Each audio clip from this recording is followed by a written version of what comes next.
मैं तो मेरे अपने बचपन के अनुभव की बात बता तो आजकल तो टीचर अच्छे होते हैं। मेरे जमाने में शायद ऐसा नहीं होगा, इसलिए मुझे टीचरों की आलोचना करने का हक नहीं है।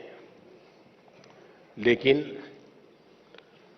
कभी कभी मैंने देखा था कि टीचर जो तैयारी करके आए हैं और अगर वो भूल गए तो चाहते नहीं कि बच्चे पकड़ लें उनको, उन बच्चों से छिपाना चाहते हैं। तो वो क्या करते हैं, एक काट की तरफ, खड़ा हो जा, क्यों ऐसे बैठा है, क्यों ऐसा कर रहा है, क्यों ठीक ना कर रहा है, यानी पूरी 5-7 मिनट उसमें लगा देंगे। इतने में अगर विषय याद आ गया तो गाड़ी वापस आएगी, वरना फिर मानो कोई हंस पड़ा उसको पकड़ेंगे, क्यों हंसता है तू, यानी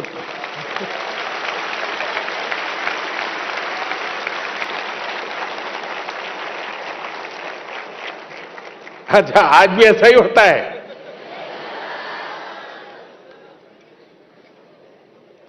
नहीं नहीं, ऐसा नहीं होता होगा। अब तो टीचर बहुत अच्छे होते हैं। आपने देखा होगा टीचर भी अभी मोबाइल फोन पे अपना सिलेबस लेके आता है, मोबाइल देख करके पढ़ाता है, ऐसा करता है ना। है? और कभी उंगली इधर उधर दब गई तो वो हाथ से निकल जाता है, वो खोदता रहता है, क्योंकि उसने पूरी तरह टेक्नोलॉजी को सीखा नहीं है। जरूरी 2-4 चीजें सीख ली और इधर उधर उंगली अड़ गई तो फिर वो डिलीट हो जाता है या खिसक जाता है, हाथ नहीं लगता है, बड़ा परेशान हो जाता है। सर्दियों में भी पसीना छूट जाता है उसको लगता है कि ये बच्चे, और उसके कारण जिसकी अपनी कमियां होती है उसका एक स्वभाव रहता है, दूसरों पर एक्स्ट्रा रौब जमाना ताकि अपनी कमियां बाहर ना आए। मैं समझता हूं हमारे शिक्षक मित्रों ने विद्यार्थियों के साथ जितना अपनापन बनाएंगे, विद्यार्थी आपके ज्ञान की कसौटी करना नहीं चाहता है जी, ये हमारा भ्रम है। टीचर के मन में होता है कि विद्यार्थी आपको अगर कोई सवाल पूछता है तो आपकी एग्जाम ले रहा है, जी नहीं। अगर विद्यार्थी सवाल पूछता है तो ये मान के चलिए उसके अंदर जिज्ञासा है, आप उसकी जिज्ञासा को हमेशा प्रमोट कीजिए। उसकी जिज्ञासा ही उसकी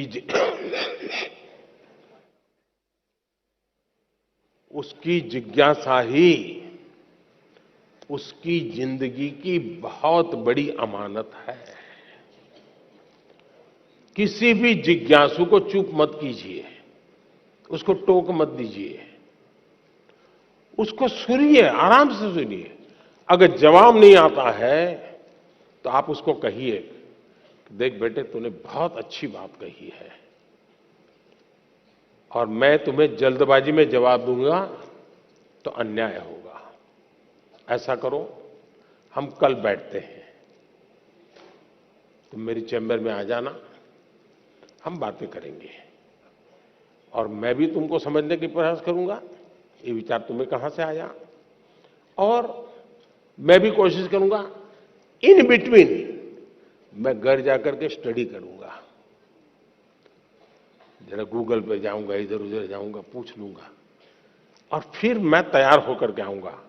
फिर दूसरे दिन मैं उसको पूछूंगा, अच्छा भाई तुम्हें ये विचार आया कहां से, इतना उत्तम विचार इस उम्र में कैसे आया तुम्हें। उसको पुचकारते हुए फिर कहिए, देख सचमुच में ऐसा नहीं है, रियलिटी ये है। वो तुरंत स्वीकार कर लेगा। और आज भी स्टूडेंट्स अपने टीचर की कही हुई बात को बहुत मूल्यवान समझता है। अगर एकाध गलत बात बता दी तो उसकी जिंदगी में वो रजिस्टर हो जाती है। और इसलिए बात बताने से पहले समय लेना बुरा नहीं है, हमने बाद में भी बताए तो चलता है। दूसरा डिसिप्लिन का सवाल है।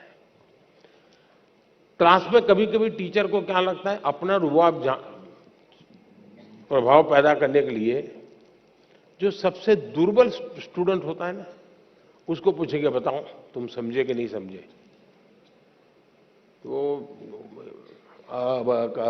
करता रहेगा, हाँ? तू मैं रहेगा, तो फिर वो डांट देंगे कि मैं इतनी मेहनत कर रहा हूं, इतना पढ़ा रहा हूं, तुमको कुछ समझ नहीं आ रही है। अगर मैं टीचर होता तो मैं करता, जो बहुत ही अच्छे ब्राइट स्टूडेंट हैं उनको कहता, अच्छा बताओ भाई तुम कैसे समझे इसको, वो बढ़िया से समझाएगा, तो जो नहीं समझ रहा है वो स्टूडेंट की भाषा अच्छी तरह समझेगा तो उसको समझ आ जाएगा। और जो अच्छे स्टूडेंट हैं उनको मैं प्रतिष्ठा दे रहा हूं, तो अच्छे बनने की कंपटीशन शुरू होगी, स्वाभाविक रीते कंपटीशन शुरू होगी। दूसरा, जो इस प्रकार से अनुशासन में नहीं है, ध्यान केंद्रित नहीं करता है, क्लास में भी कुछ न कुछ और एक्टिविटी करता है, टीचर अगर उसको अलग बुला ले, अलग बुला करके बात करे, प्यार से बात करे, देख यार कल कितना बढ़िया विषय था, अब तुम खेल रहे थे, अब चलो आज खेलो, मेरे सामने खेलो, तुम्हें भी मजा आएगा, मैं भी देखूं क्या खेलते थे। अच्छा बताओ तुम ये खेलने का काम बाद में करते और तुमने ध्यान दिया होता तो फायदा होता कि नहीं होता। उससे अगर संवाद करते तो उसको एक अपनापन महसूस होता, वो कभी इनडिसिप्लिन नहीं करता जी। लेकिन उसके ईगो को अपने अगर हर्ट किया तो फिर दिमाग फट गएगा। कुछ लोग चतुराई भी करते हैं, चतुराई भी कभी कभी काम आती है। जो सबसे शरारती लड़का होता है उसी को मॉनिटर बना देते हैं, बनाते हैं ना, वो मॉनिटर बन जाता है, तो फिर उसको भी लगता है यार मुझे तो थोड़ा ठीक से व्यवहार करना पड़ेगा, तो वो फिर खुद को अपने आप को जरा ठीक करता है और सबको ठीक रखने के लिए अपने आप को एडजस्ट करता है, अपनी बुराइयों को कंट्रोल करने की कोशिश करता है, शिक्षक को प्रिय होने का प्रयास करता है, और अल्टीमेटली परिणाम ये आता है उसकी जिंदगी बदल जाती है और उसके माध्यम से क्लासरूम का एनवायरनमेंट भी सुधर जाता है। तो अनेक तरीके हो सकते हैं, लेकिन मैं मानता हूं कि हमें डंडा लेकर के डिसिप्लिन वाले रास्ते नहीं चुनने चाहिए, हमें अपनापन का ही रास्ता चुनना चाहिए। अपना रास्ता चुनेंगे तभी लाभ होगा। बहुत बहुत धन्यवाद।